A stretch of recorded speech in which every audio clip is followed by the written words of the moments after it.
Good evening. Can you guys hear me? Yeah. Yes. Awesome. Welcome to Foundations of Programming Day 5. Today marks the second week of our course. Um, I hope you guys had a great weekend. Last week we finished off the week discussing APIs, uh, and we left off with the Pokemon or Poke API as some homework for you guys to kind of cover over the weekend. I got a couple messages to the weekend, which is awesome. I like you guys reaching out and asking questions or just talking in general about anything that we covered. Before we start, does anyone want to ask anything or from the weekend about the assignment itself, the Poke API, APIs in general, at all? Just a cool dog. I have a golden retriever as well. But yeah, anyone? I have four Oh and my a God, and that's a an lot of English hair. pointer. It's a ton of hair. Yeah, I I I struggle with it every day, and I just got one. But yeah, anybody have any questions? I know you guys were messaging me stuff, so if you guys want discuss anything here on the record, we definitely can.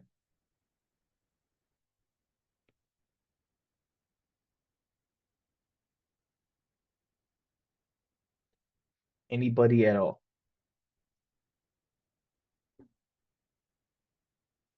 If you have no questions, it's okay too. I mean, we could talk about anything as well, anything that you might have noticed or uh, anything interesting about APIs. Something that might maybe that helped you understand the concept. I know overall as a class, a lot of us were struggling with just the overall concept of working with APIs in the fetch. Um, I will say something. Even though I didn't do the homework, I was working on the margarita one, and with that fetch, the way the default one that was there, just learning the concept of what it was doing, because when I made my own, what I got back was just a promise. And so I wasn't fully understanding what was going on until I started to research the difference between the dot then and the await and the async. And so going down that little rabbit hole made it uh understanding as far as what was going on. The only thing I don't fully understand is how your fetch that you made that was in there is able to get all that data without having to wait, right? Because when I did an API call and I didn't have the await, the async, I had got back nothing. And so that's what I had to do. Are we Because still like talking about the margarita one? Well, no. I'm just talking about fetch up in general because you were asking if we had some questions about on the Okay. API. Yeah. So I'm just wanting to understand more as far as how to know when to use fetch with an await and the async, or just to use the dot then, because if you don't use the await, your data, it'll come back later, versus like with here with this dot then, it was just readily there. But Yeah. that's not always the case. So we showed two methods, right? If you guys recall, it was just the regular fetch method, and we had two dot thens. And then we had the second method, which is the more modern version, right? The more uh, newer version, which was the async within a function, and Mhm. then we had it saved into variables.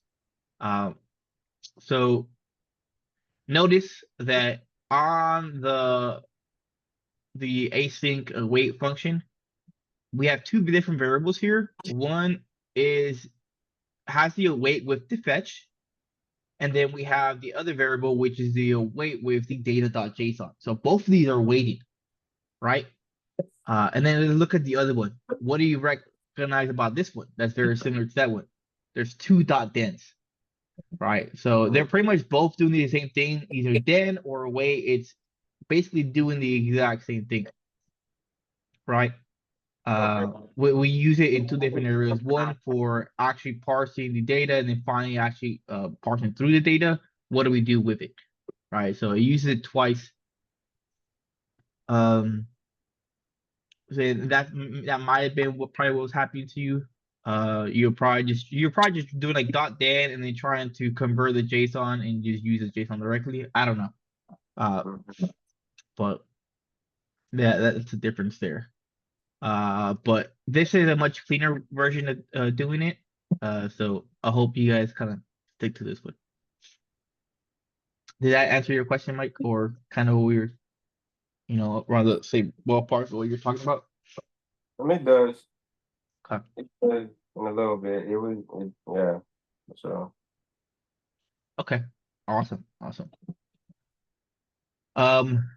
This was actually very similar to if you use React. I know Justin talked about React and stuff. This is more commonly seen in React as well. All right. Okay, cool. So for the Pokemon.html, does anyone want to present their little site? If they got anything cool on there. Actually, let's get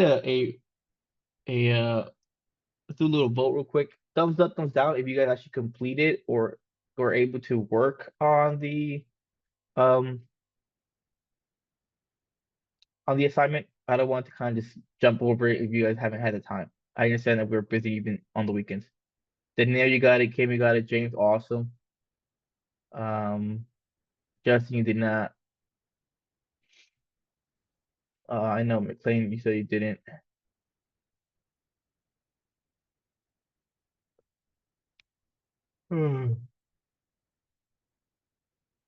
Okay. Okay, James. It seems to be kind of like an even number. Half of us did it, half of us could not. And that's okay. That's okay. I can work with it. All right. Well, let's look at the calendar real quick or the slides.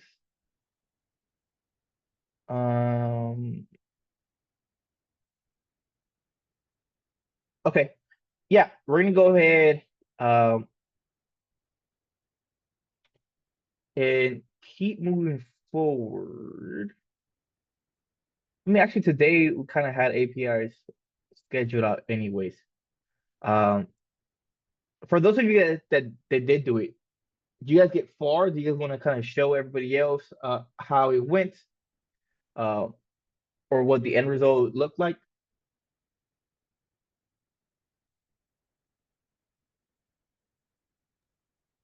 Yeah, I can show mine. Okay, let's see it.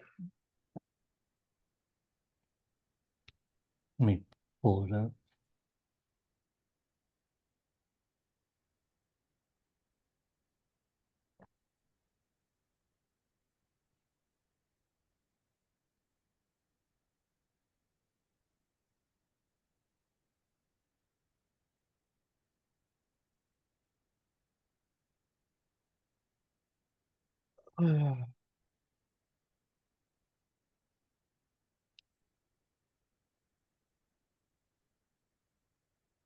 I didn't do too much CSS, just wanted to get the stuff to show.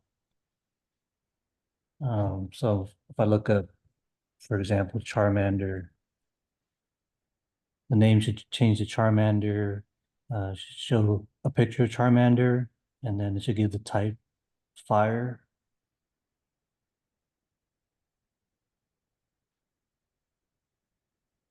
What's going on? It always happens. It was it won't be the first or last time this happens. You're like, oh, you're not okay. ready to present. I think I know what I did. The capital There you letter. go. hmm Okay.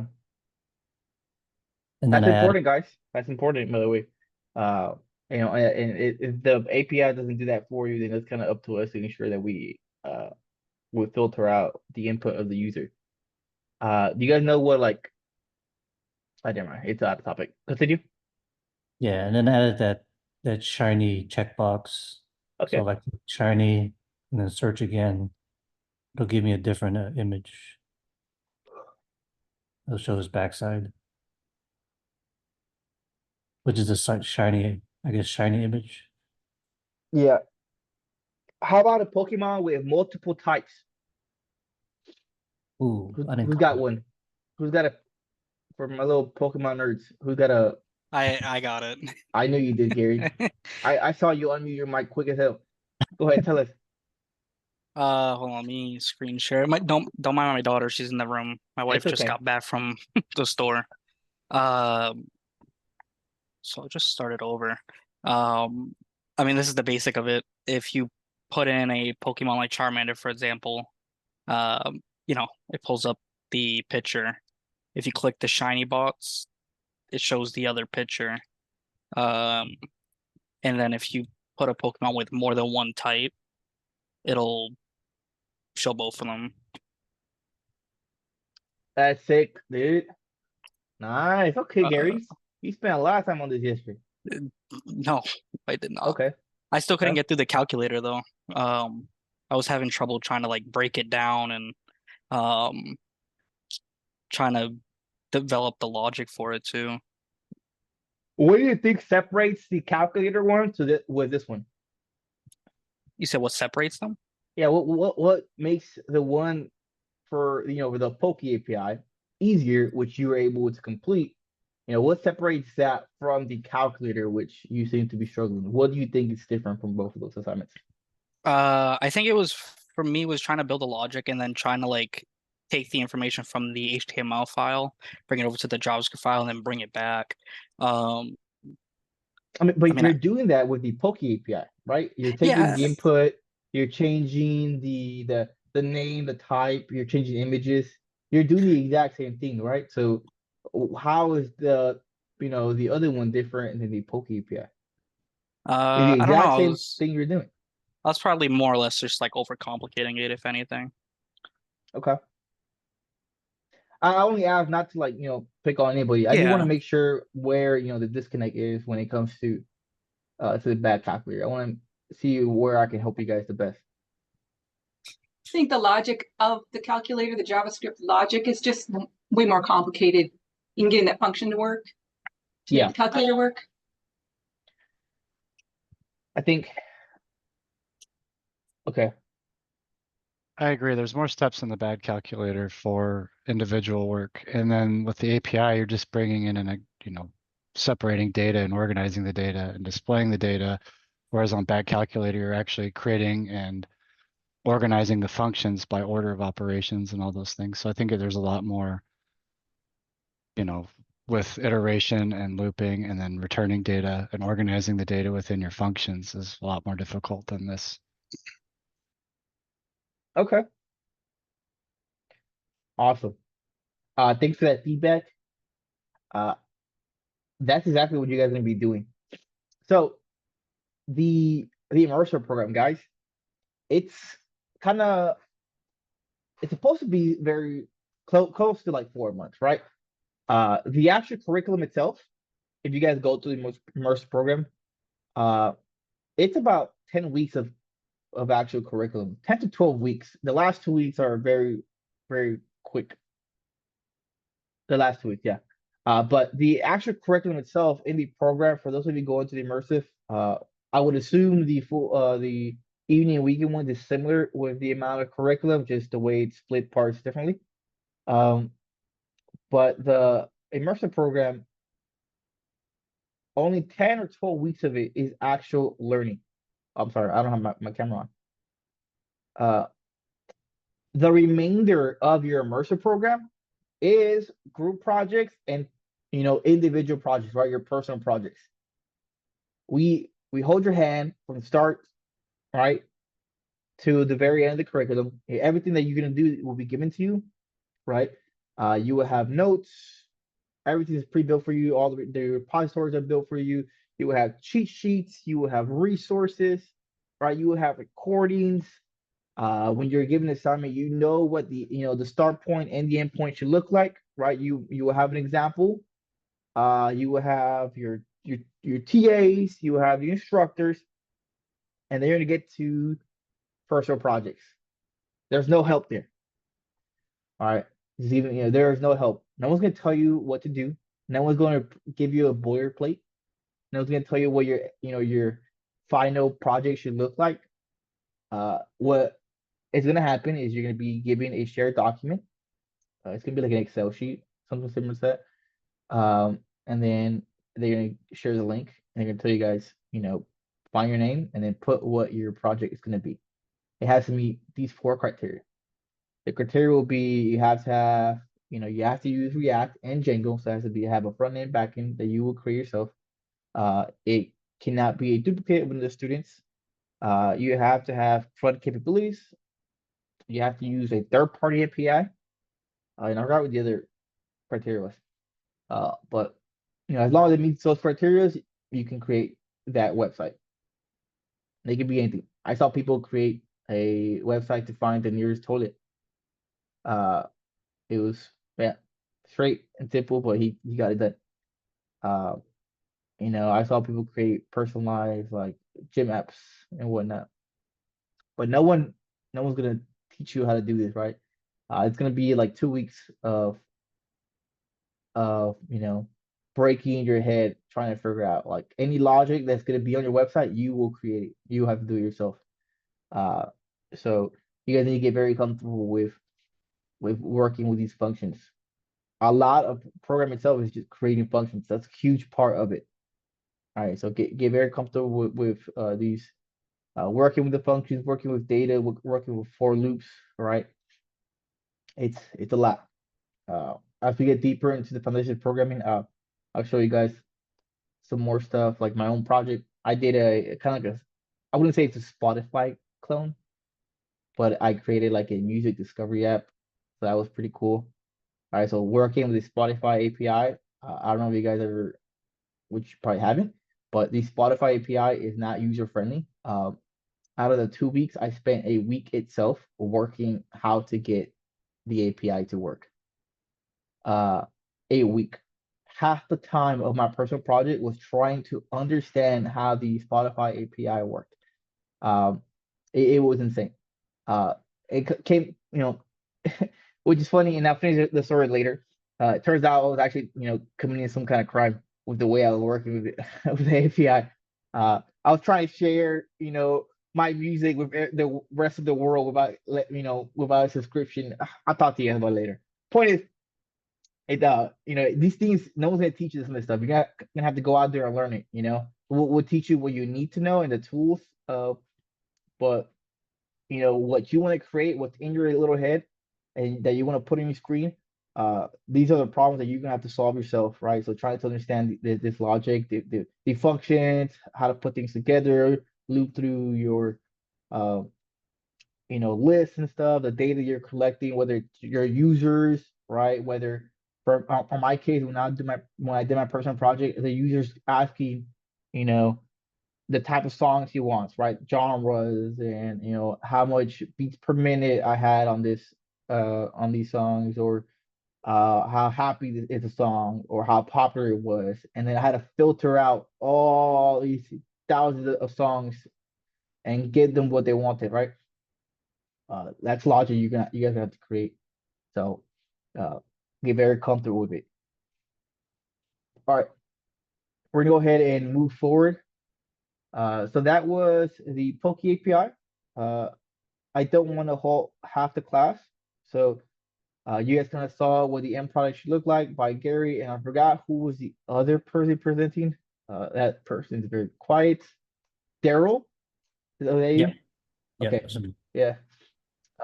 Thank you for that. So we're gonna go ahead and move forward. I encourage you guys work on the Poke API when you guys get a chance. It is pretty fun. But we're gonna go ahead and move forward. So every API will have unique documents, right? And we kind of saw that already by visiting the dog API, right? So reading API documentation will be very important. Some docs are good and some are terrible. The cocktail one wasn't too helpful. A skill you will need to acquire. Let's check out the Spotify API, just so you guys can kind of look at it and see the difference between see the dog one. Sorry, burp. Dog API. All right, this is a dog API, if you guys recall from last week.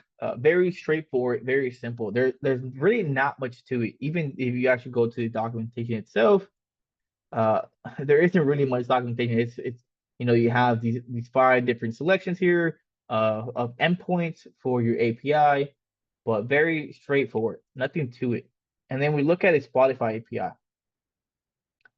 And Spotify API has a lot to kind of have to decipher through, right? We have like overview, getting started, even the getting started itself. As you saw, let's look at, you have to, if you're going to be creating an app, requesting an access token. The access token is a string that contains credentials and permissions that can be used to access a given resource, right? Whether it's an artist, album, or track. This access token needs to get your client ID and client secrets, right? This is for your actual like program itself, right? And I probably already lost when you guys just get into this part.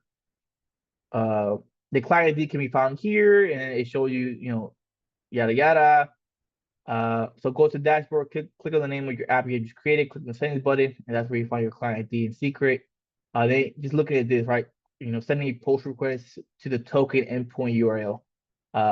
Right off the bat, completely day night in comparison to the dog API. The dog API, you didn't need any kind of authentication, you didn't need to get no tokens, you didn't just look at this, this is the request we're using to create a token, access token, token type, when that token expires, right? Let's see, tutorial, right? So authorization code, right, coming here, you can see what their workflow looks like of how to access the API, requesting authorization to access the data.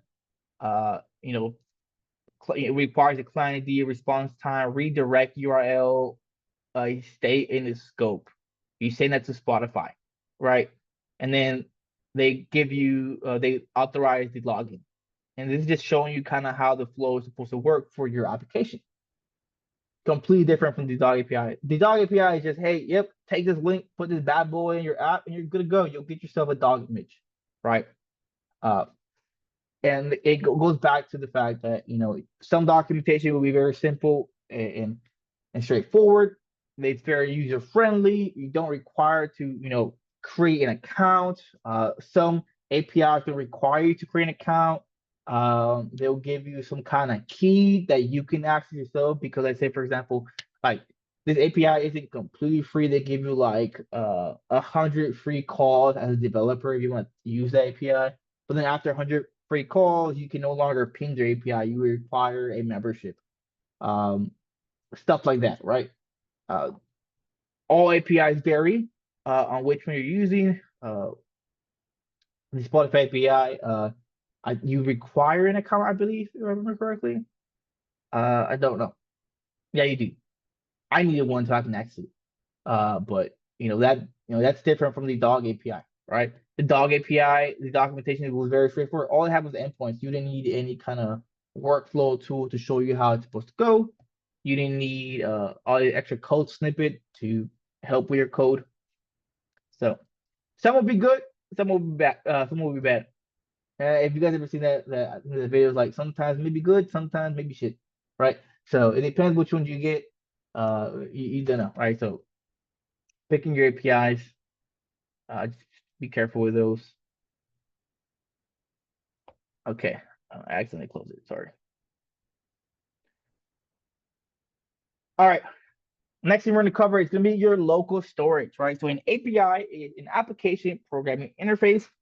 There's a lot of APIs we discussed, REST API specifically, and now we will discuss another API now, which is your local storage.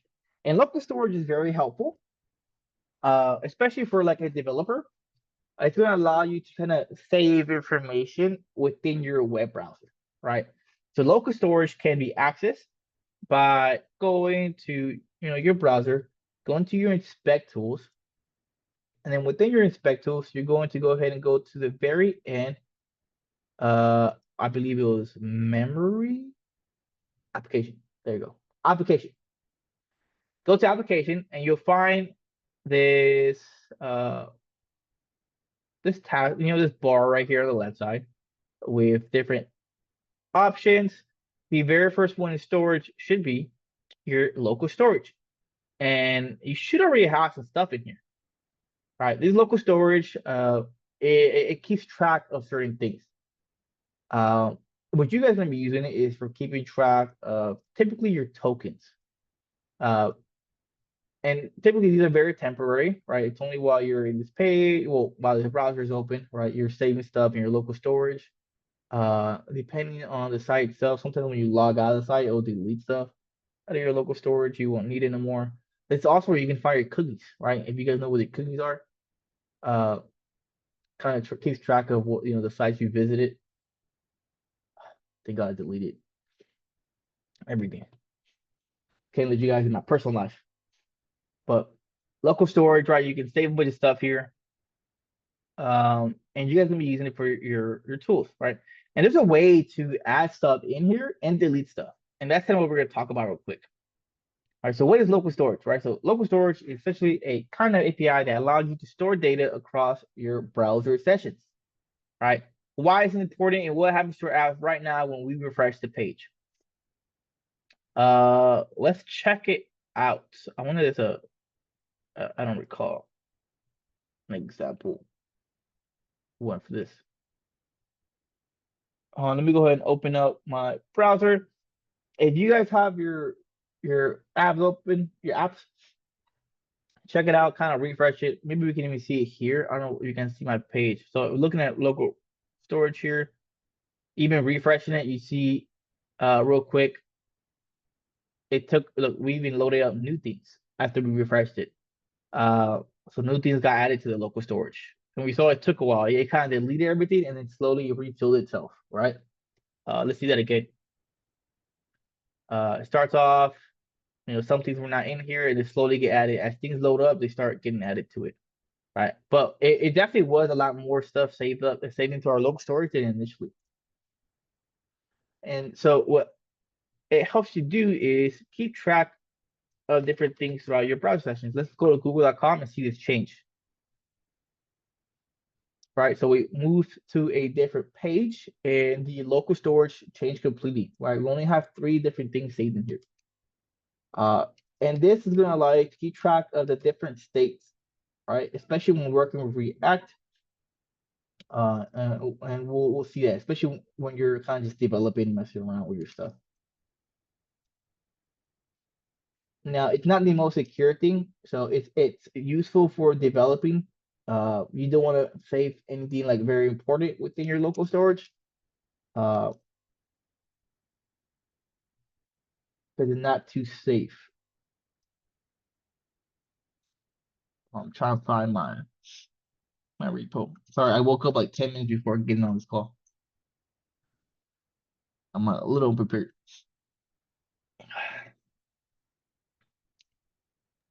Roger, Mike, why would anyone want to save anything in that particular local storage? Just like if at all, what would be a purpose for saving anything in that, I guess, storage for the browser? yeah. So it's like I mentioned, it's gonna help out for you as a developer. I'm gonna turn on my camera because I'm gonna get my coffee, but I can still talk. So it's gonna help you out as a developer. So once you get into the university program, and you get into front end, specifically React, you guys gonna learn how to do user authentication. Oh, that was the other criteria for your personal project. You have to have user authentication, right? So like every other website, whether it's Instagram, whether it's Reddit, anywhere you go, right? You can put in email and your password, and you're gonna have to do the exact same thing, right? Roger, Local you're storage. cutting in and out quite a bit. Is everybody else, is he cutting in and out for you too? Hello. Yeah, same here. Yeah, he was cutting out real Oh, bad. okay. I'm sorry. I'm coming. Um, can you guys hear me now? Hello, hello, hello. Test, test, test. Yeah, that's Yep. better. Thanks. Okay, sorry. I'll bring my coffee and sugar over here. So essentially, you're gonna have to create a user authentication for your assignment. That's part of the actual assignment itself. Uh, criteria for your website. And when you first start messing with it, it's how do I say it? You understand once you get to Django, but it's very there is no in between when you create your user authentication. The way they're going to teach you, it's either you make it all the way or you don't make it all the way from the start. Uh, anyways, what's going to allow you to test out that your user is working is that local storage, right? We're going to use tokens for authentication when you guys go through the immersive program. And what a token is essentially kind of like a ticket. Like imagine going to a bar, right? And you pay for an hour to have access to this bar. And they give you a timer. They say, hey, when this timer is over, you got to get out, right? It's a little stopwatch or whatever that it has an hour timer on it. That's your token, right? That allows you to have access to different information within that browser, that application, for that hour. And you guys are gonna be using tokens to mimic the user authentication. So you can actually have access to certain stuff on your application. So it helps a lot for you for developing to ensure you kind of test, hey, was I able to receive a token and get access of can I mimic what logging in looks like? And we use local storage to kind of mimic that to ensure that that's working. Once we actually get ready to deploy the actual site itself, you want to switch that type of user authentication because it's not very secure. But yeah, I wonder if I changed it on my site. I have a site too. I made it in like 3 days, so don't judge me. I was like bored and I was getting rusty on my skills. Also, I was looking for jobs and I needed a way to track my applications and I got sick and tired of Excel. So I was like, you know what? I'm a freaking developer. Why don't I just create one? Like, so I created one. I don't remember my account, but it's not like a legit website. I literally just did it for myself, so I can. I got sick and tired of looking for my Excel document, so I can just put something like, let's use James at james.com, and I'll give it James as a password. Sign up. Cool. It brings you here, right? Let's check out. I wonder if I'm pretty sure I changed it. Application, local storage. I did change it. Okay, but essentially what I just did right there when I logged in, during my developer state, I would receive that email that you gave, I would receive the password, and then in my backend, I would create a whole user. I would receive the input that you gave me, right? And I would run it through my models of what my user should look like, and I would create this temporary token for you to give you access to your profile, right? And then I would save it in my local storage. And I use that for developing, so I can develop everything else, right? So I can develop, the logout script, right? So whenever you go log out, something that has to happen. That token needs to be deleted, and I keep it in my local storage to mimic me having it, me deleting it, to ensure the process itself is working. Yeah, but you guys can use cyberhire.net if you guys like to. I will have access to all our information, so it's fine. But you can create fake stuff, You can just add a fake email and password like you just saw. But here, here's your library. Add a tracker, track my job applications. So is it the token that's being saved in the local storage? Yes, it is a token, and you guys can practice doing that right now, and you'll see it work, right? So let's go back to that. Sorry, I got derailed. Uh, yeah, so we're gonna be saving the tokens. You can save generally anything that you want, but we're gonna be saving tokens for the program itself. You guys you are gonna do different stuff here right now. Just Is know it that itself, or is it just a string that's being saved? it is essentially a string. Yes, it's gonna be a string. Just know that you have access to some form of storage on your browser that you can save stuff. Yeah, Okay. All right. hey, it's optional. You can say whatever you want there, buddy. But just know that you have access to that. All right, so we're gonna discuss how to manipulate that. These are the 4 commands that are gonna be required to manipulate it. Right? We have set item, get item, remove item, and clear. We see a quick little code snippet of the first one. So set item, it's going to take 2 different variables, right? Or technically 2 different, there's 2 parameters in here. One is count, and then one is the actual variable you want to save in here. Notice, right, the first parameter is being passed in here is a string, right? Opening close quotation marks, count, right? The first parameter you pass in is what you want to call that field, right? That's kind of like your key, right? The key value pairs, when we think about objects or dictionaries, we talk about key value pairs. What is it going to be called? We're going to call that it's a count, right? And then what's the value of count? It's going to be 1, right? So the second item you give it right here within set item, that's what's going to change. Um, that's what you're saving here, right? This is what it's called, and this is the value of that item. Here we see the get item being used as well. An example, they create a variable const get string, right?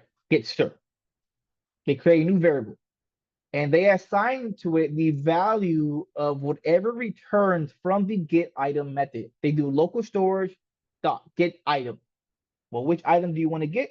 It takes 1 parameter, that is the key of the item you're trying to grab from the local storage, right? And as you saw earlier, how did we assign that value into our local storage? We gave it a value of 1 with a key of count, and we're grabbing it by its key. All right, so local storage dot get item, pass in the key that you're trying to grab, and it'll return to you the value. Remove item works very similar as that as well. Local storage dot remove item gave you the key, and it should remove the exact same item you're looking for. So this will be to be remove item count. It remove counts and 1 out of the local storage. And then you have the option of dot clear, which does that for you, like for everything else. All right, so it clears the entire local storage without you having to remove item every single thing from there. All right, box score dot HTML. Let's check it out. Is this a student practice? Yes, it is. Yes, it is. Box score. Here it is.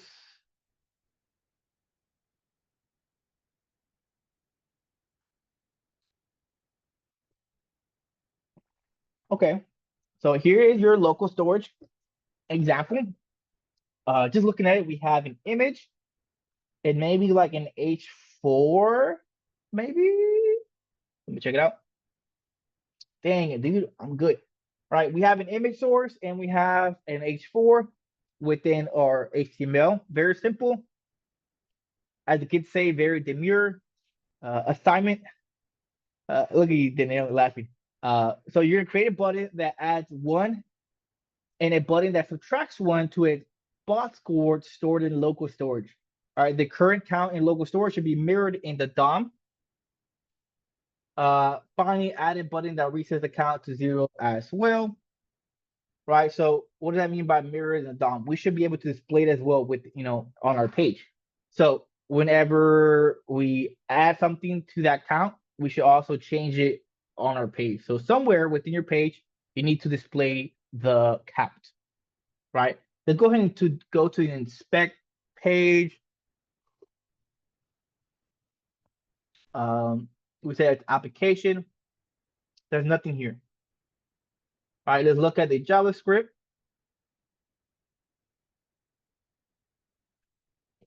We have right off the bat, it does set something, right? It sets a count. Is it connected though?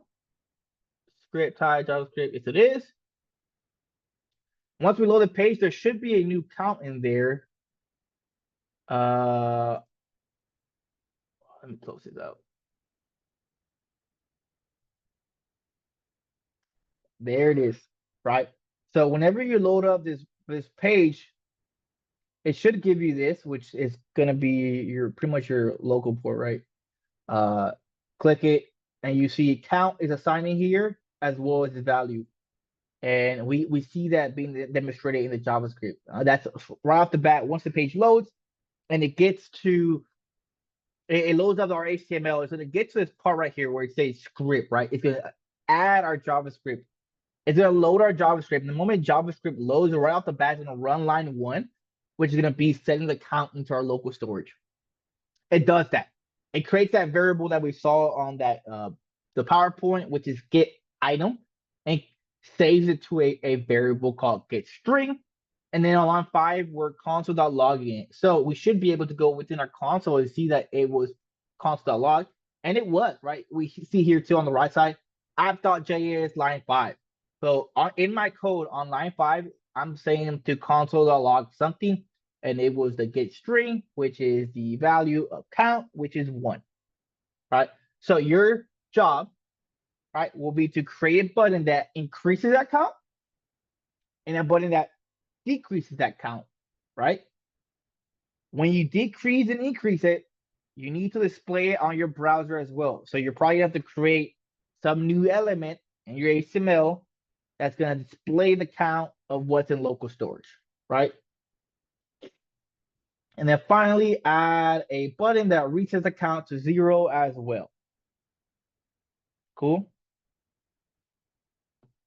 All right, let's give that bad boy a try. Work on this till 6:30, and then take a 10-minute break, and then we'll start off again at 6:40. Sound good? Awesome, awesome.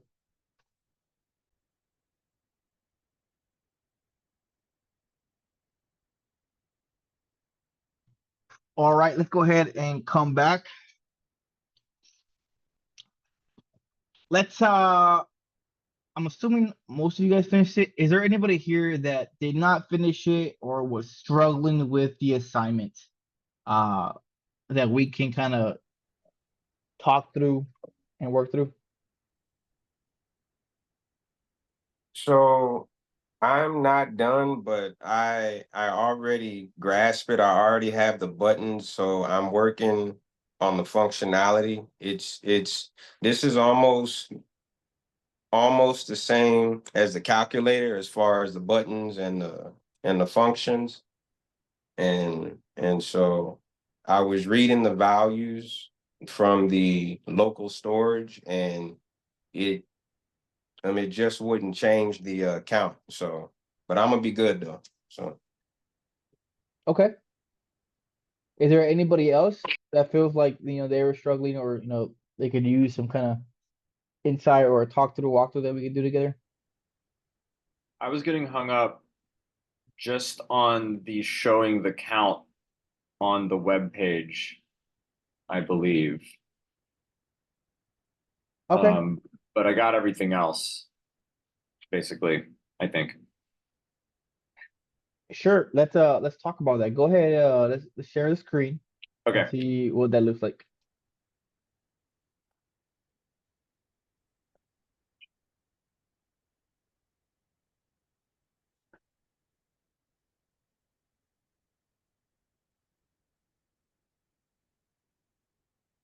You see it? Yes, I can. Great. Knock this over a little bit. That was the result. +1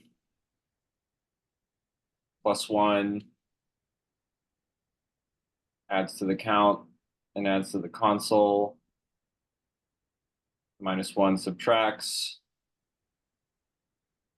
and then 0 clears it out. But I just don't know how to get the like I still just get lost on how to, this is what I was trying to do Okay. to get that So to go here into the P element, but I'm sure I'm just missing 1 or 2 things about what to put in the JavaScript or the HTML to make it see each other. look, my screen is kind of trash. Your level on line 27, is that num or none? N-U-N on your HTML. Did you mistype that, or does that say num? N-U-M. NUM, so num count. Okay. It looks like none on my screen. That's what I was asking. Okay. Okay, so we have it's the correct class. You're trying to change the inner text to whatever get string is, and it's not changing. Why is it not changing? Okay, so this is why it's not. So when it loads your JavaScript, right? It's gonna load your HTML, it gets the script tag, it loads JavaScript. It's gonna load your code, right? Mhm. There's some things here that it'll load once every time you refresh it, and there's some things here that it'll happen every time that we make them happen thanks to an event listener, right? For example, +1, -1, 0, those are all functions that have been attached to an event listener, so we can use that event listener to make things happen, right? Right. But lines like 2, 3, 4, as well as 28 will only happen once per refresh, right? So what happens is you initially set the count to whatever gets string is on line 28, but it never changes. And that's what you're having an issue with, right? So we need to change that the inner text somewhere where it's dynamically happening. My bad.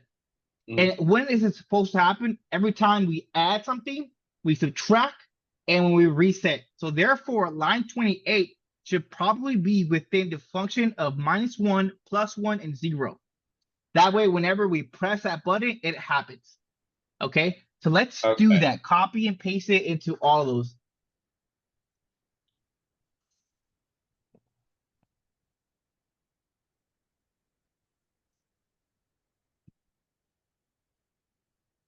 Okay.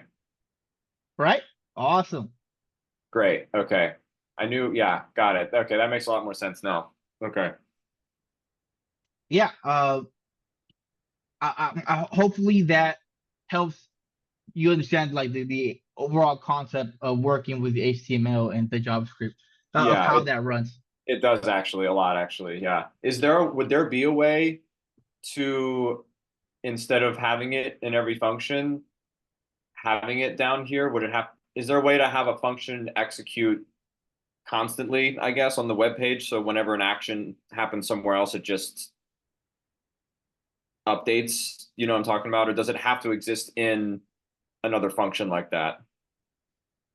At least in JavaScript, you have to have it like this, Okay.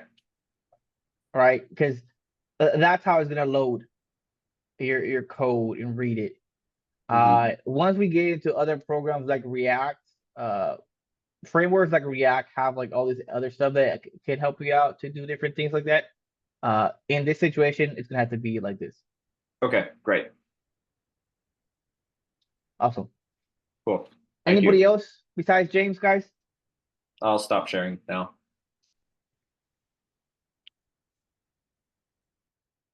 Anybody at all? Before we move on, the next one is less helpful. So ask your questions.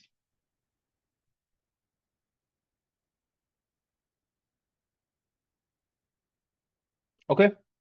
We're gonna go ahead and move forward. I'm gonna screen share. So we just covered the botscore.html. Hopefully you guys got a little warm and fuzzy on how to use local storage. Local storage, don't think of it as like a make or break. Just know that it's a nice little tool that you guys can use and how to manipulate it, right? So if you ever have to use it, you know methods like these exist, and it's a quick Google search, right? So just knowing how to manipulate stuff within your your inspect tool, right? All right. So next is going to be the final assignment for the API lesson. It's not the last time we'll see APIs, I think. But here we see it's a very quick slide actually. It's this NASA picture of the day API, right? It's very vague. You're not going to find this assignment on your repo clone. But let's go ahead and go to the NASA API. Your task for this lesson is to go to the NASA API and essentially I need you to generate the NASA picture of the day for today. So you have to go through the documentation, kind of learn about it real quickly, figure out how to ping this API, and I need you to generate me a picture for the day. Right, there's a section in NASA where you can check what picture they have for today specifically, right? Every single day they have a picture. Sometimes they have a video. If you have a video, you might not be able to render it on your HTML or on your browser. Just if they have a picture, it's fine. If they don't, then let me know, right? But your task for this assignment is check out the NASA API, read through it and understand it yourself without my help. And then go to your lesson 5 folder, create a file for HTML, create a file for JavaScript. You don't need one for CSS. We just got to generate a picture. Make sure you link them together. Get your boilerplate set up somewhere to add your image, and then load that image up, right? Use the async method, your newish method for API calls for this, and then generate me the picture of the day. Okay. The hardest part of the assignment is honestly trying to figure out where is the manner of how to ping this API within the documentation. So look into the documentation, trying to find the picture of the day. It's probably the toughest part of this assignment. Everything else, you already have the answers to. You have the answers to a boilerplate, how to create it. You know how to link your JavaScript. You have code snippets of what your fetch should look like. It's just plug and play the URLs, right? The only hard part about the assignment in itself is just the NASA documentation. And this kind of just a quick little exercise for you guys to learn how to go through an API and figure out how to get, how to ping it essentially, right? It's 6:50. Let's take 7 till 7:15 to do this. I'll gauge your progress then. If we look like we might have need more time, we can. If not, we'll stop there for that one, and then we can move on with the lesson. We'll give that a try. Yeah. All right, it's all good. This is a good point to kind of come back. So if everyone can go ahead and turn on the cameras back again. McLean, let's go see your code, man. Let's look at what's going on here. Okay. Let me share my screen. Hold on. There we go. Wait, was it window capture?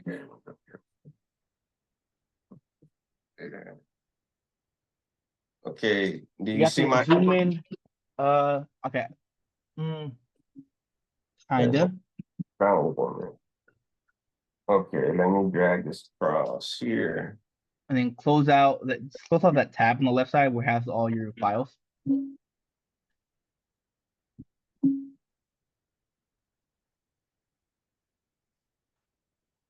Okay, so this is the one that's doing the fetch here. And I call it wait, where's my darn thing? And I call it here. And then I just check to make sure that this is there, and then I assign the source from the HTML to the value for the key HD URL, and that's it. over here, this is the browser, and this is the error it's giving me.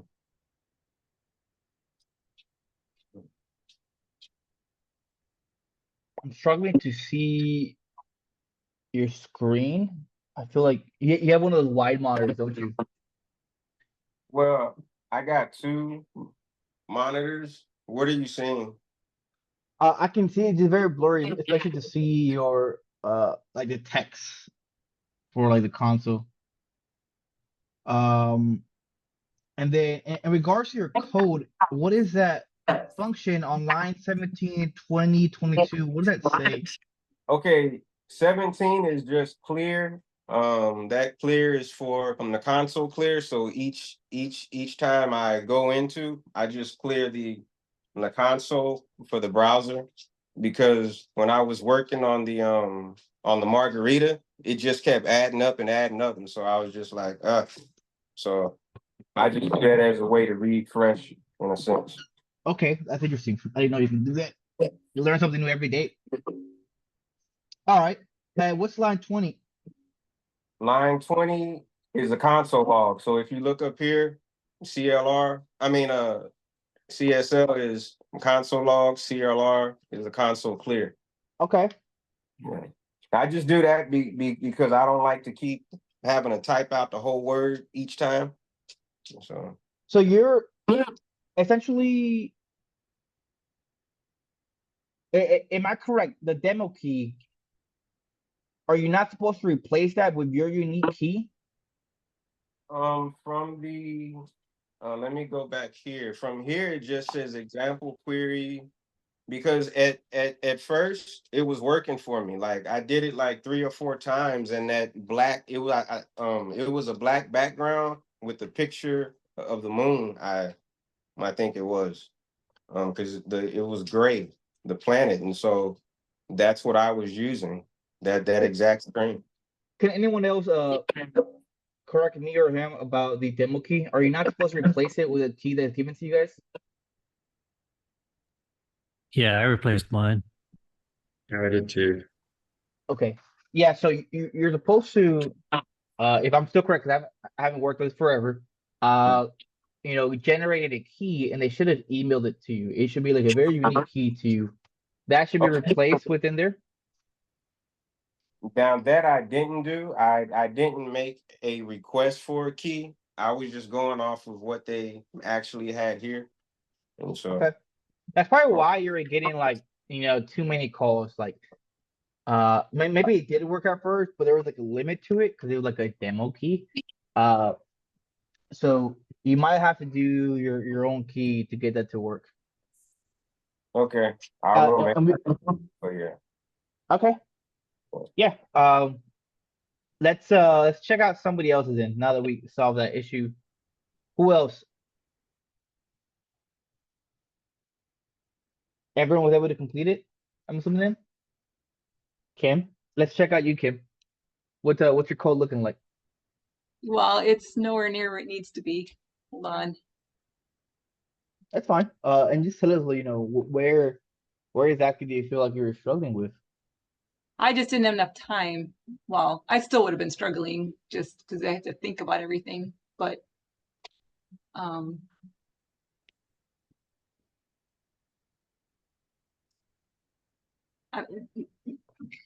literally all the further I got. Let me see.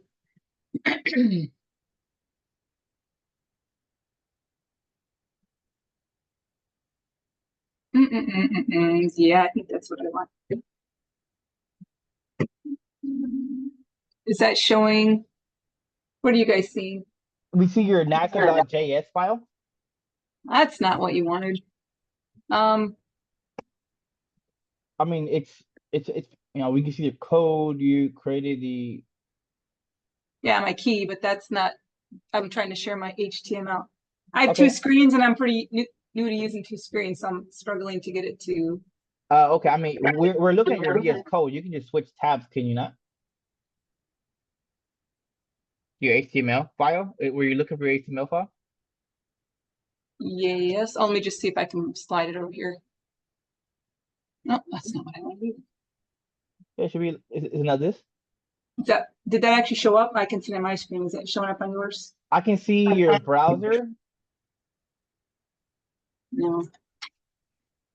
We were looking at your VS Code earlier. What do you see now? We're looking at your browser as well as the slides that you had open.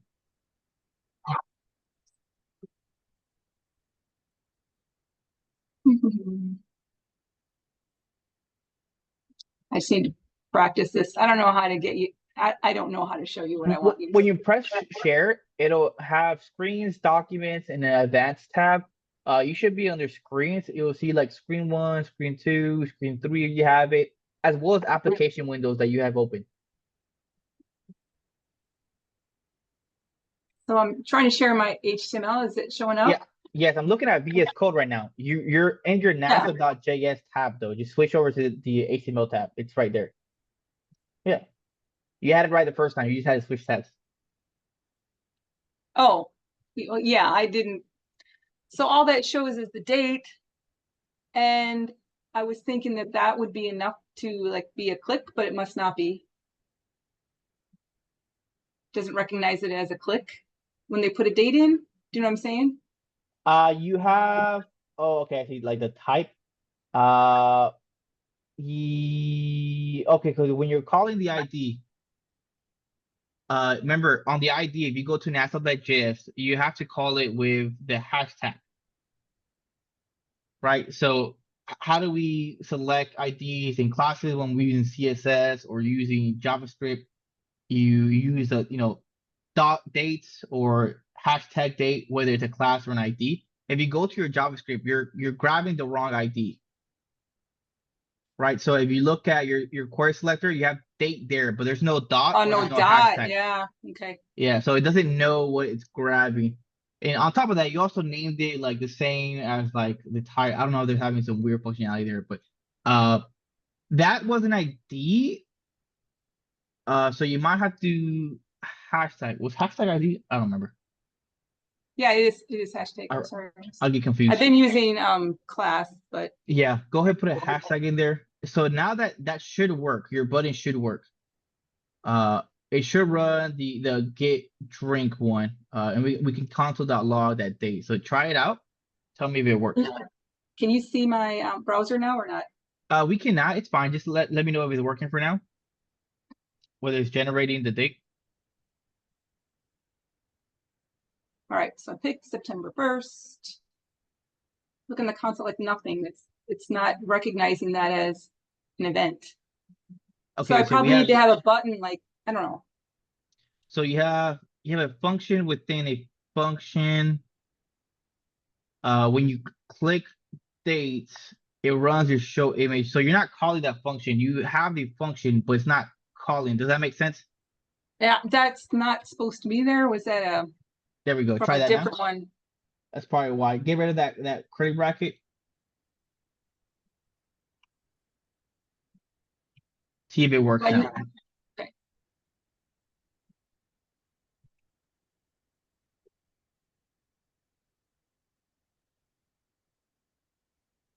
So nothing happens.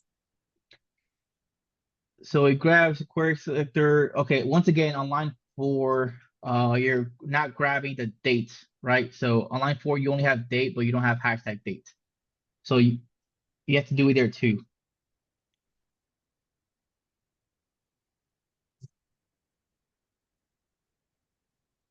And then you're trying to console.log date as well. Was it console.log the date, but it wasn't showing your image dates? Okay, there we go.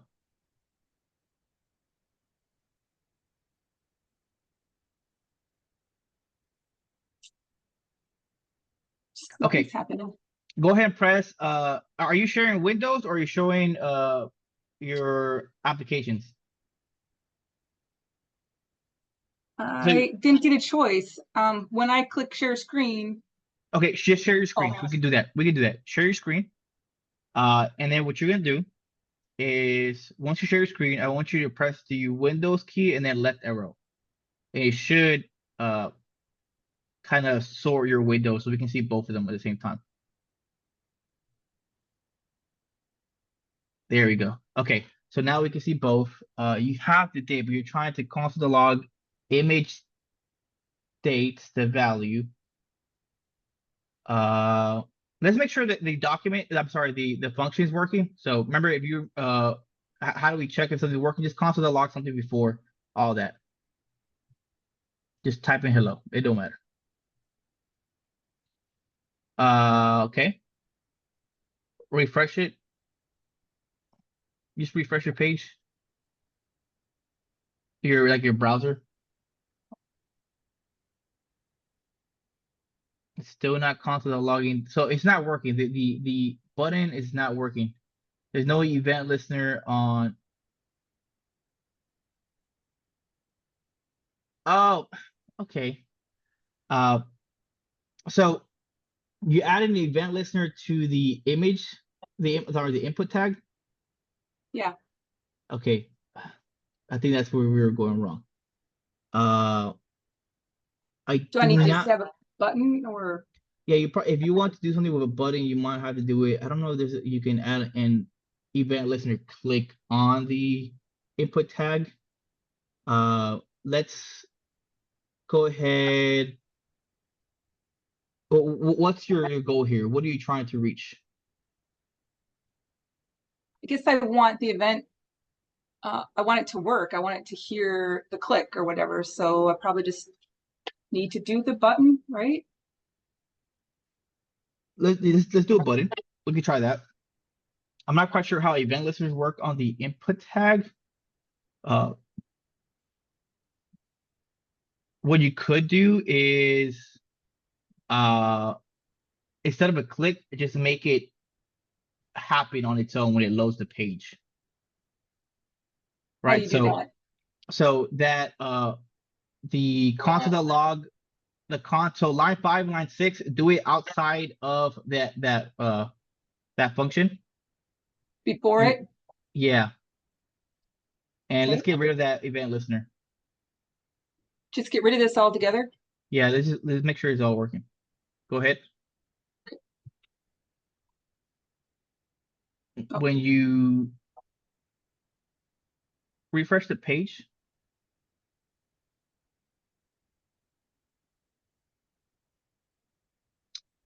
okay, yeah, it's probably not gonna work unless we do the button method. You're right. Okay, go back to it, press Control Z. Let's undo that. Control Z again. Okay, there we go. All right, let's go ahead and do that button. Add a class to it. So you got date. All right. Remove the class. Let's just remove the ID. We don't really need the ID right now. Actually, we do. We do. Change the ID though. No, that's fine. Fine. Fine. I'm all over the place. Go to the NASA.js. On that event listener, we're gonna change it to our class, right? Because now we're gonna do it for the button. So when we click that button, it's gonna grab the value from. You're gonna have to change lines 5 to grab the value from the input tag. So it should be a hashtag for line 5 because now we want to grab the. What did I put in the input tag? Right, so line 5 on query selector dot date, you want to do it to hashtag dot date on line 5. You're fine right there. Yep. Yeah, I forgot. Make class. For both of them, right? No. So we're adding the event listener to the button, right? So we want to be able to do something whenever we press that button. But That pull button, information from the date. Yeah. yes. Okay. Okay. And go ahead and change the dates. And then press enter. I feel like I'm wasting everybody's time, really. No, this is not a waste of time. This is great. I do appreciate you bringing it up. So this is the point of doing this, right? And this is going to be very common when you guys go through the immersive program. And something I recommend for every single one of you guys: ask questions, show your code, and we can kind of debug this together. And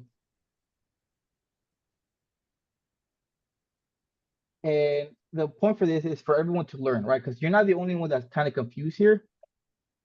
Everyone here is at some point confused themselves. So let's go ahead. We can do, so we got type.date on the input tag. And then I want you to do um it should get you I don't know why it's not at least console.logging hello. If I push the yeah, button, it should at least do that. show I- image. Sorry to interrupt. I made the same mistake. I didn't link the JavaScript to the Oh, HTML. oh goodness, you're right. Yeah, I'm just getting started with this. It's okay. Let's see. Go ahead, within your head, you can do it. What did I call it? NASA. No, that's for CSS, isn't it? Yeah, you have to use script. So it's gonna be script and then do source. Within your opening tag, your open so you don't have to put anything between the tags within your opening tag. Source, SRC. That's good too. You can do async as well. That's good practice. Okay.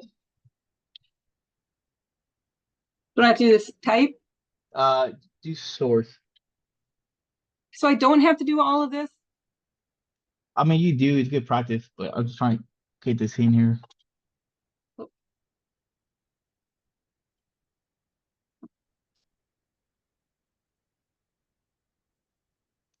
Okay. Now let's try it. Even just pushing the button. Okay, so at least pushing the button works. Let me capture the date, and we got the date. Okay.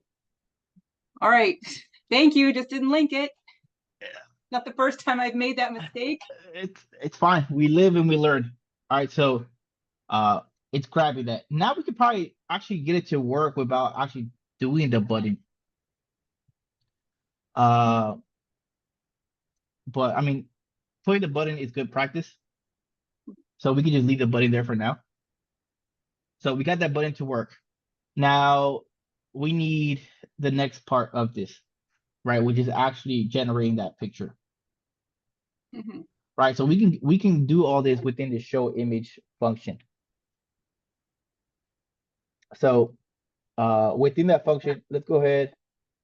We could probably do it into an async method. We have to do a So we can do the whole async process within here. I want you to change that show image function to async function show image. So on line 3, just change that to async. No, not there. Before the function, you can put async function.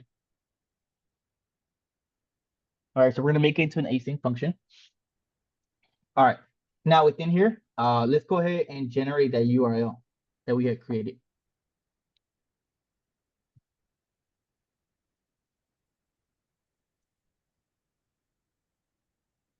I can't even think clearly. I don't even know what I'm supposed to do right now. Let's create the URL. So let's go ahead and do const URL. And then within this URL, the URL that we need to create, we're gonna have to add certain parameters in there, right? So we're probably gonna have to do like backticks, and then let's copy and paste our generic URL in there, and then we can kind of plug and play where our key should be as well with the value that we got from the image state. So do you know, does anyone have the URL point for it? I believe, was it the example query you guys added there? Had it. Are you talking about this HTTP? Yeah, HTTPS, it should be like api.nasa.gov, something like that.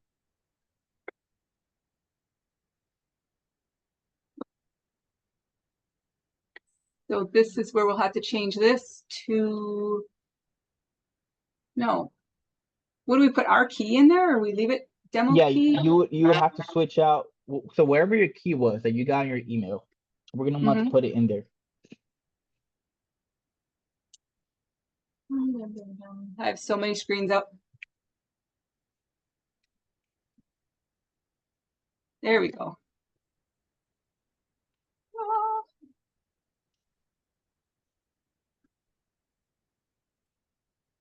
Okay.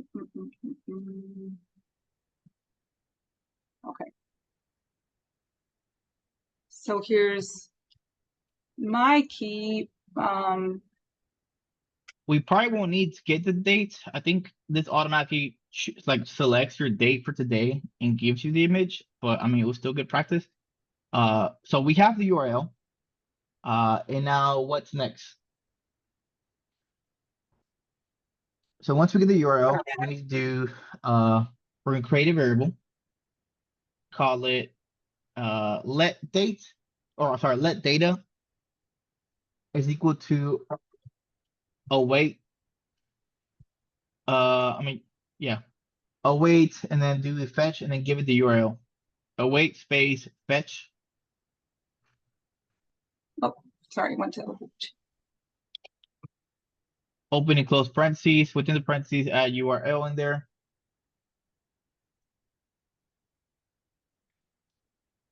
All right, and then the next line, you can do const, and you can do data image or image, whatever you want to call it,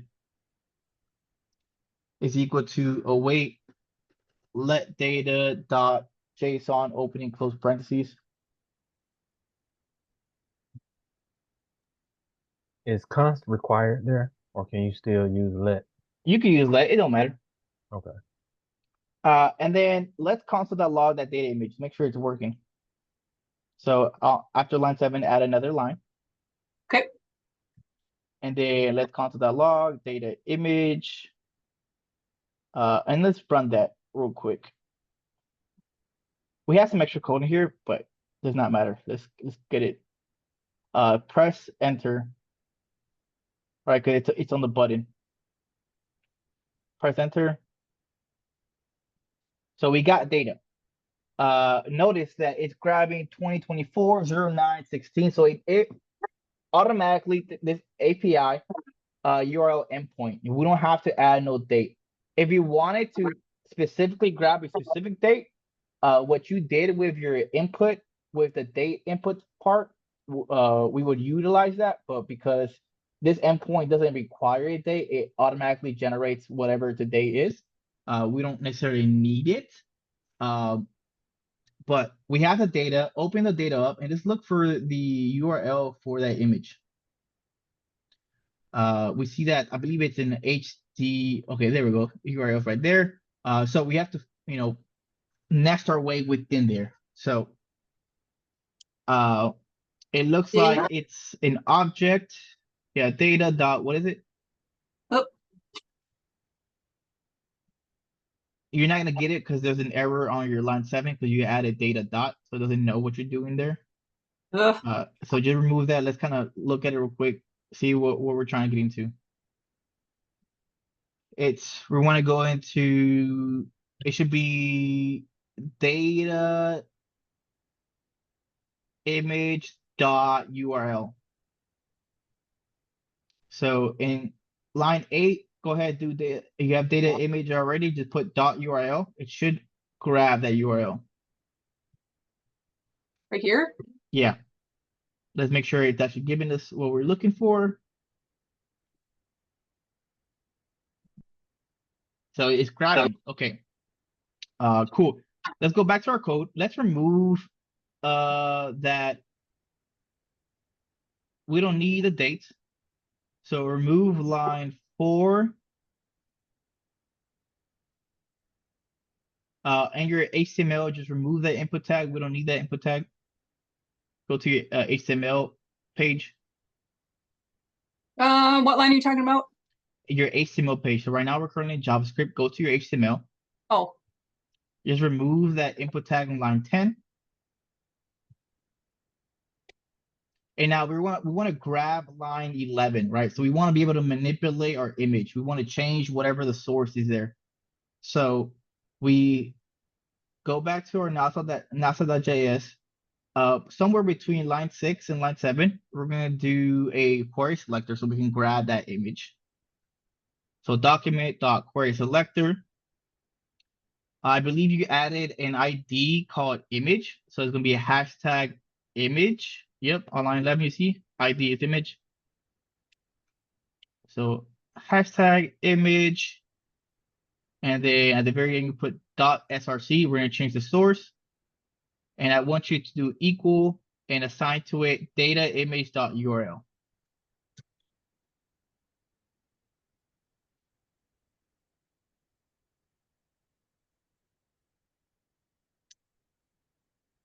Okay, Now we should be able to go back, press that button, and generate ourselves our picture. we got a picture. It's not the September one, but we have Is a it- picture. Is it not? It's not giving you today's date? Well, I took off the calendar. That's Okay. the image I got as well. Yeah, so that's for today's date. If you want to change it to a specific date, you would have to add calendar again and then grab a different endpoint, but that should be the picture of the date. Okay. So far, that does what the assignment was requesting of you. Yeah, I want to work on the date on my own time then, because I want that too. That'd be cool. Awesome. All right, good stuff, guys. Does anybody have any questions? You guys kind of got to see us kind of debug a little bit. I'm assuming everybody else has a good understanding now of how to work with that. What do you guys think was the most confusing part of this assignment? I think for me, it was just displaying the URL, displaying the image itself. I was a bit confused in the beginning. But Postman really helped out as Yeah. far as finding the URL and the parameters essentially. Yeah, Postman is gonna be a great tool for you guys, which is why we download it here, so you guys kind of get used to how it works. Anybody else?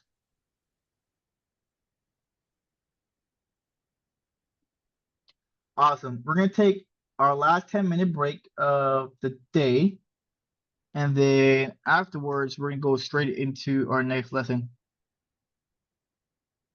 All right, so time is 7:43. Let's come back at 7:53 and we will cover the next lesson.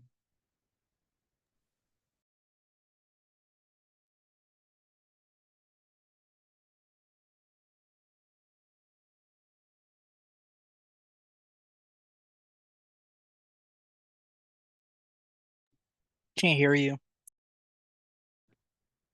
Thank you. Welcome back, everybody. Let's go ahead and continue with today's lesson. The NASA picture of the day was the last assignment for today's lesson. We're gonna go ahead and close lesson 6 and move on with our schedule. We are slightly ahead. Today was pretty much supposed to be just all APIs. We can go ahead and start CRUD application. So if you guys want to follow along, go ahead and open that up from your calendar. Lesson 6. So we'll probably start this, but we won't finish it today. But without further ado, let's go ahead and jump in. So what is a CRUD app? So a CRUD app is a specific type of application that consists of 4 basic operations. And CRUD being an acronym for create, read, update, and delete, right? And up to this part, you kind of already learn how to read.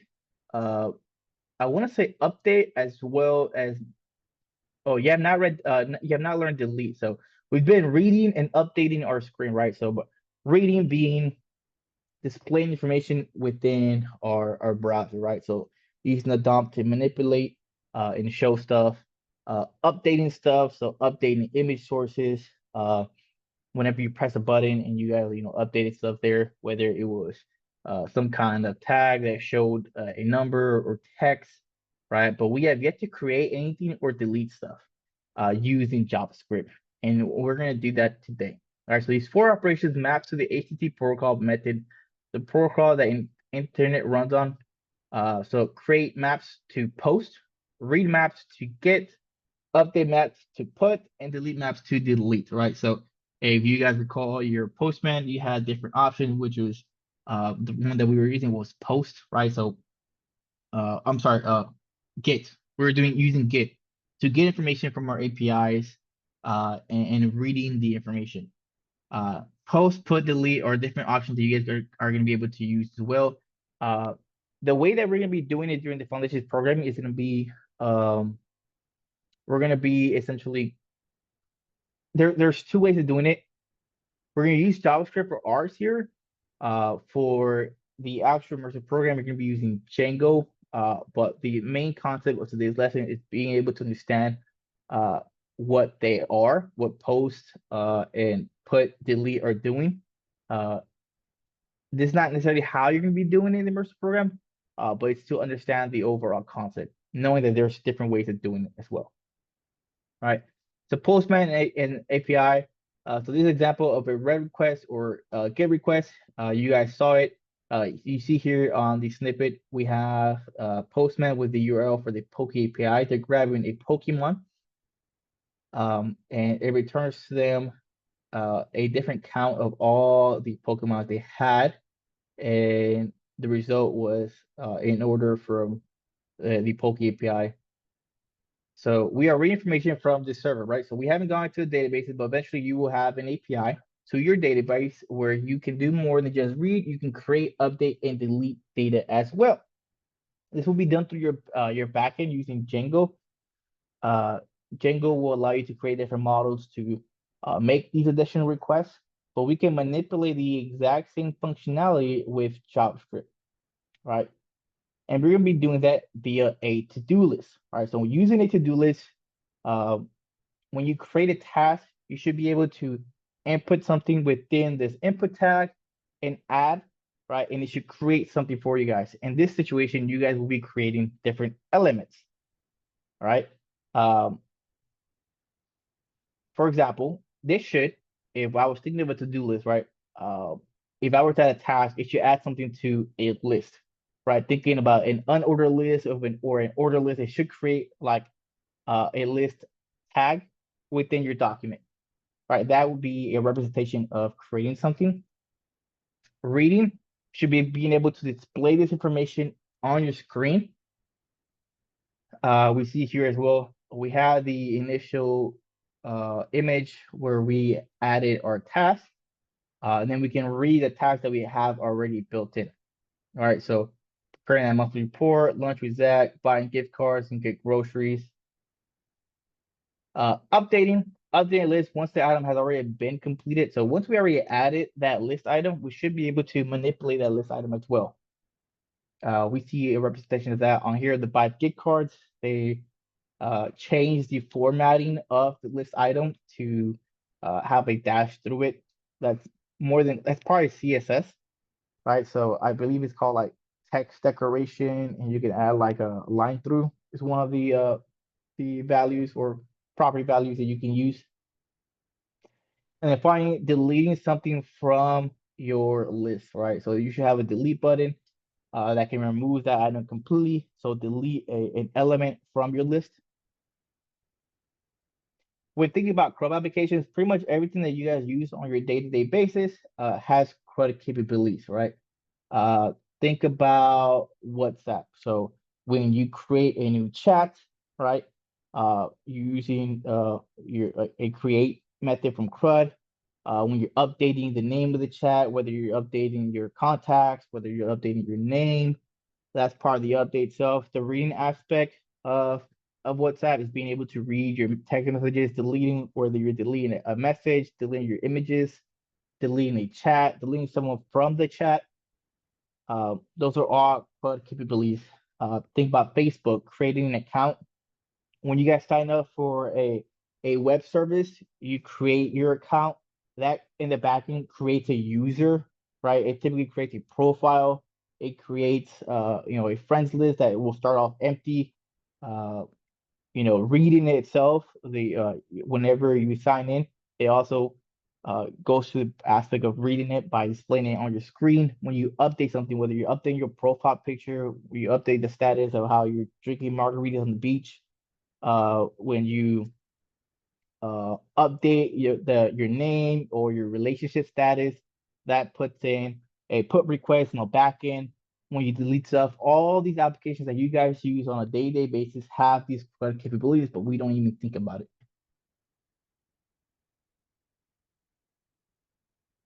This is a little random. I don't know why it's here.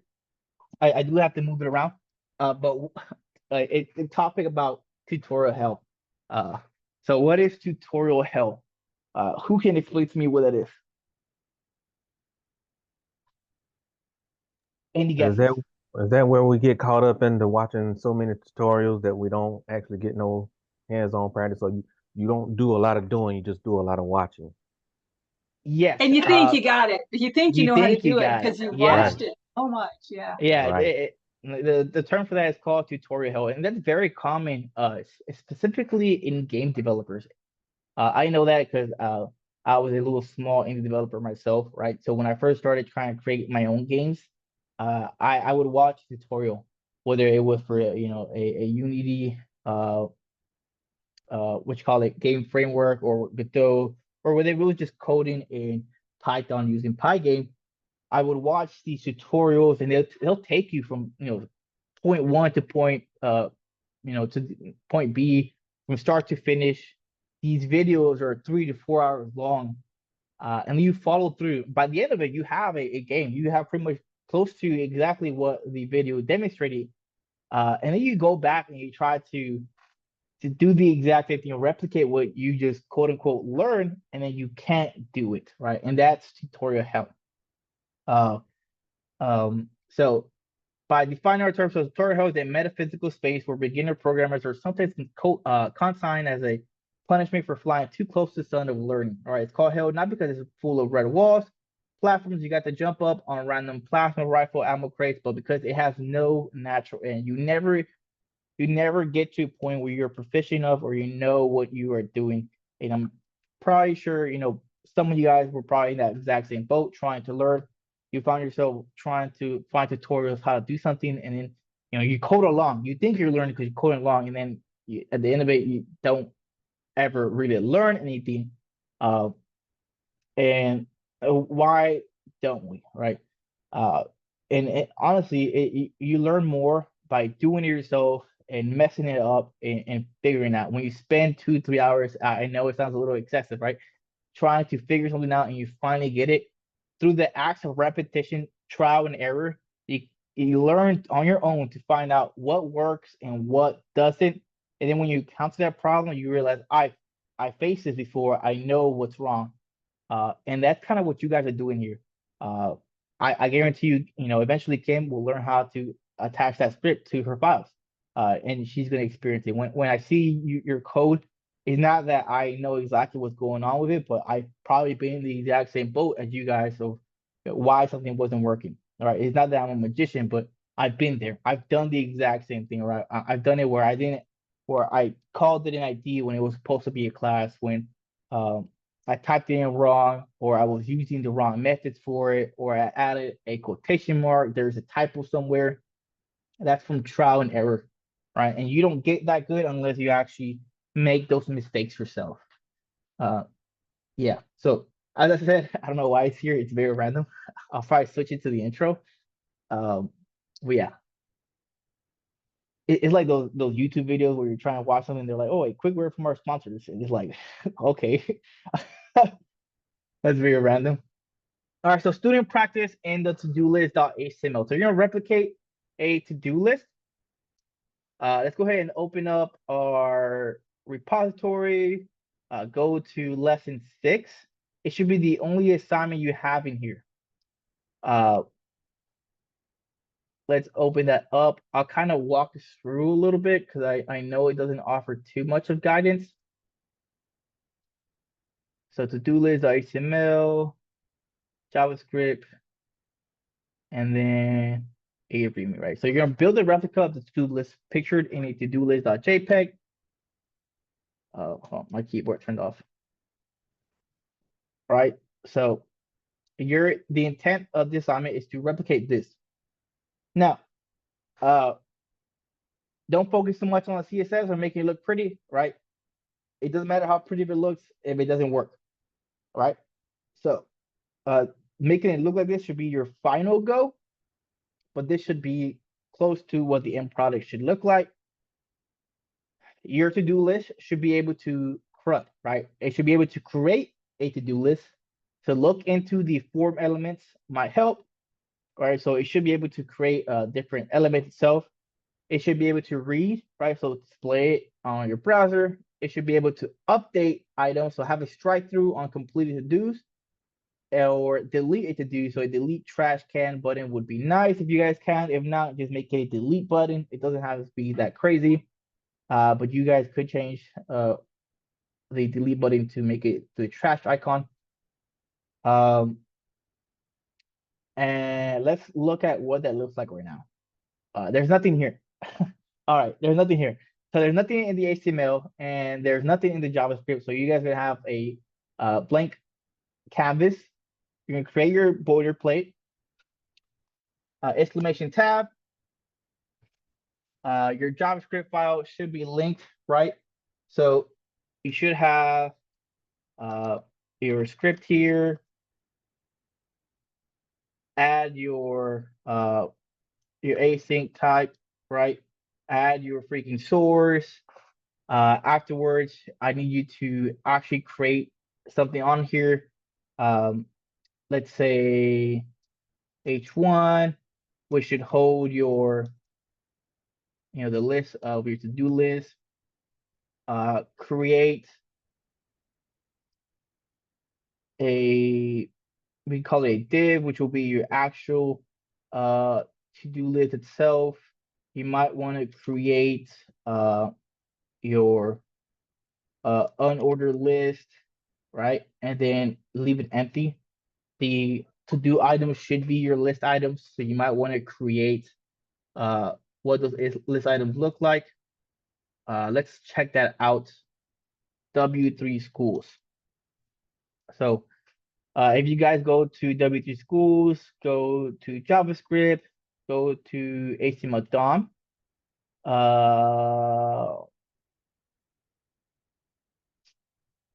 Okay, we just find the elements. I want to look for something specific. Where is it at? You're going to use what's called create, like create element or create child. Let me just find it real quick for you guys so I can show you what I mean.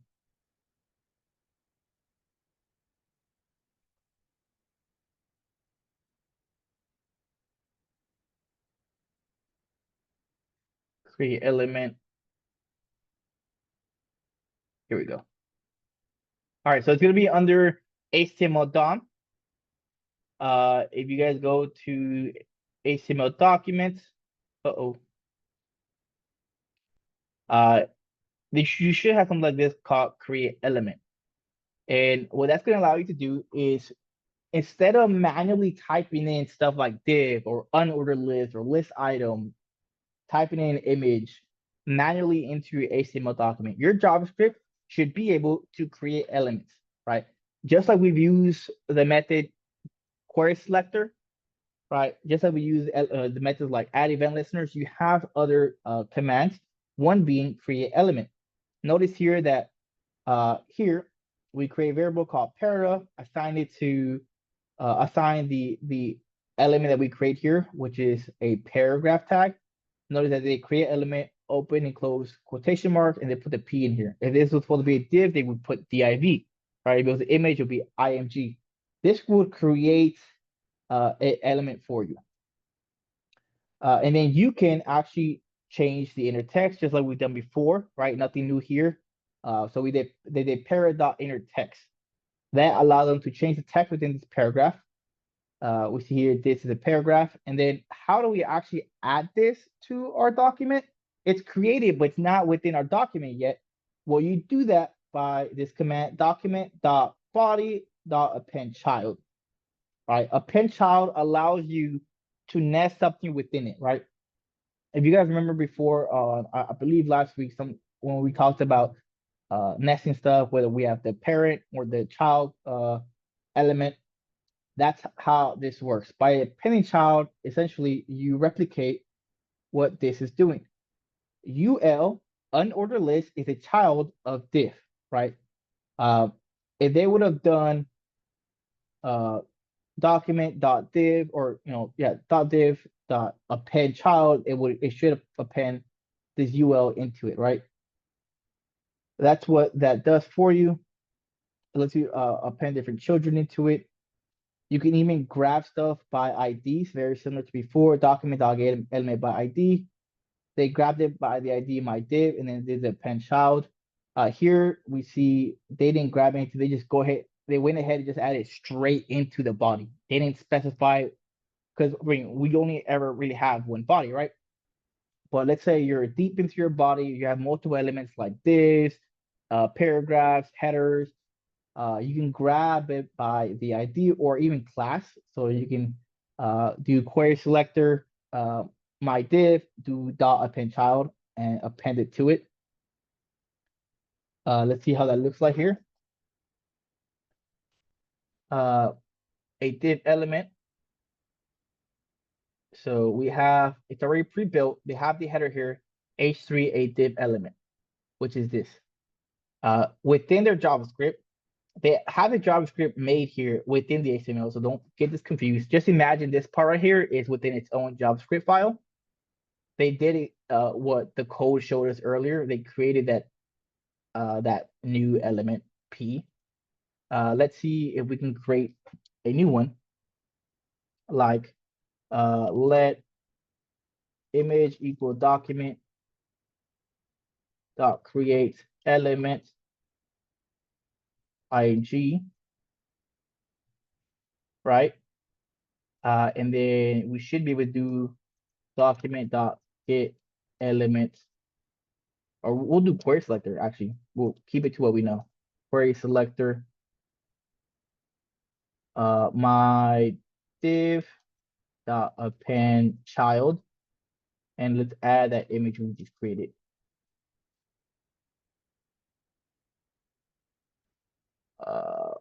Let's change. Does not make image because it's obviously not going to show anything. What if we do user input, and we use an input tag?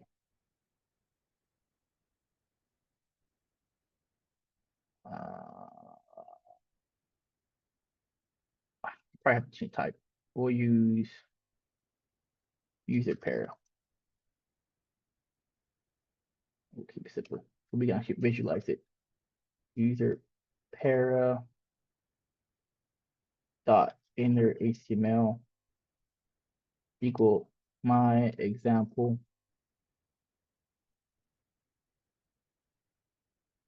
and then change this to user para. Why is it not running?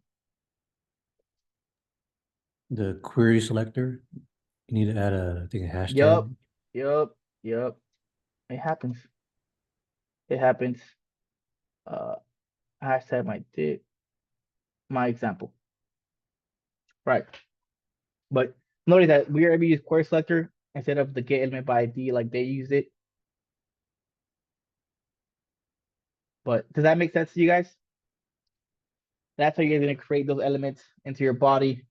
I wonder if I do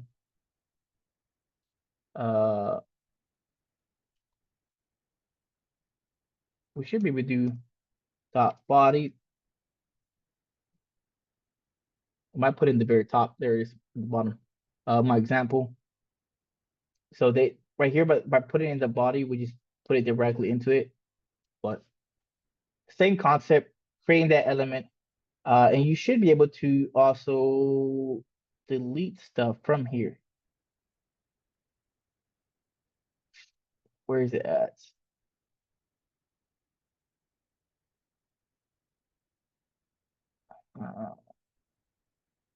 Let's see.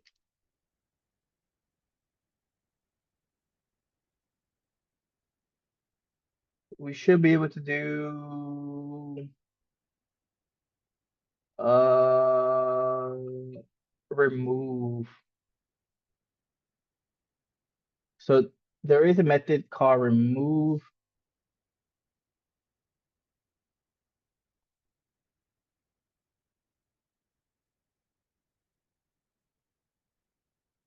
Right, so notice here, Const element equals document.get element by ID. They grabbed an element, right, by its ID, and then they did remove. And what they should do is remove something, right? So right here we have a paragraph. The ID is called demo, and it has this this text clear remove, and this paragraph will be removed from the DOM. We have the button, and on the click they have a function. It's called my function, and this function, what it does, it's going to grab that element, that p element that has the ID demo. It saves it to its variable, and they use the dot remove method.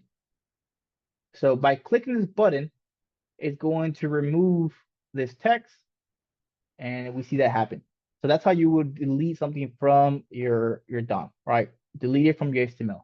So there's a way to create stuff, and there's a way to delete stuff. It's just gonna take some little research from you guys. Figure out what you guys have. You can even do remove child, remove attribute. So specifically on this list, this might even come in handy for you guys. They grab the list here, document.get element by ID, my list, assign it to the variable called list, and then did list.remove child. They call that list again and grab the first element child specifically.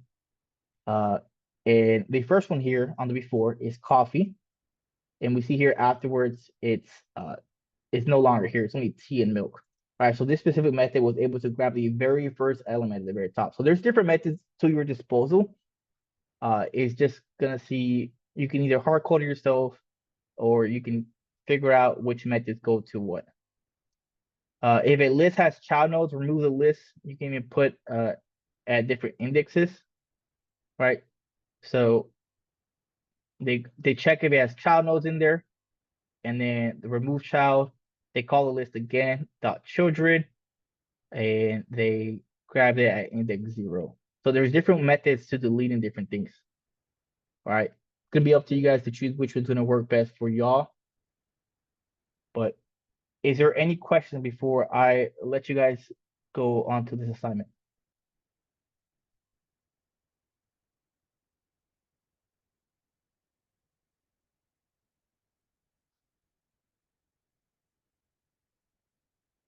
Nothing.